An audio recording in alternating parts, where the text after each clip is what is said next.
Hello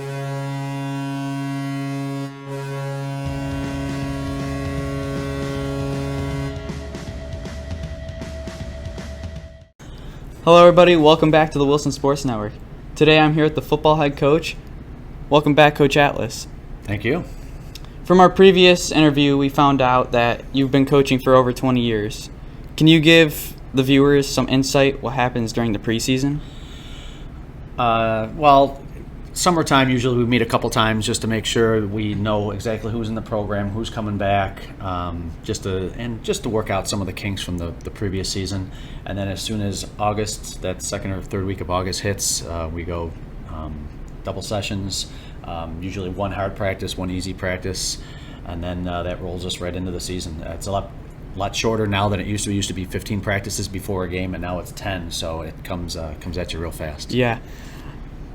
This last summer, you were at Cortland for a 7-on-7 camp. What was the experience like, and how did the team do as a whole? Oh, that was a great experience. I don't like to do a lot of 7-on-7 tournaments, and for those of you who don't know what those are, you're not wearing any helmet or shoulder pads, you're not tackling anybody, you're just really working on pass routes.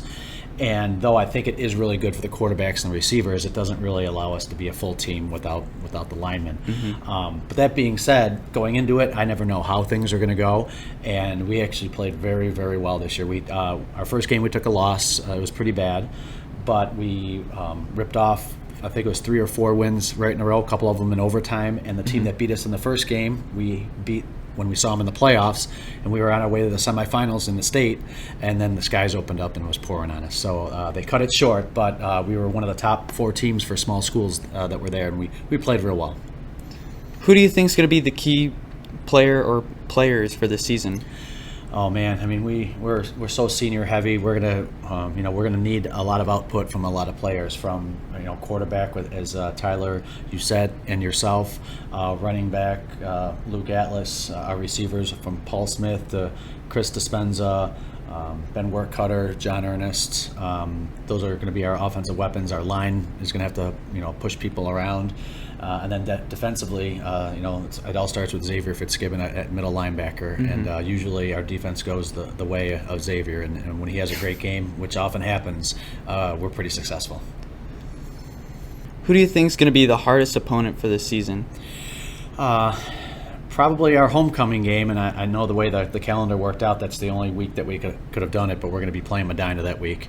They're coming off of, from last year, the weird COVID year, but they were able to have 4 sports that they got sectional championships in. They went from, they got one in baseball, football, soccer, and basketball, which, mm-hmm. with only 3 seasons in a normal year, you can't do, but because everything was sort of truncated, they had some really, really good athletes, and a lot of them are back.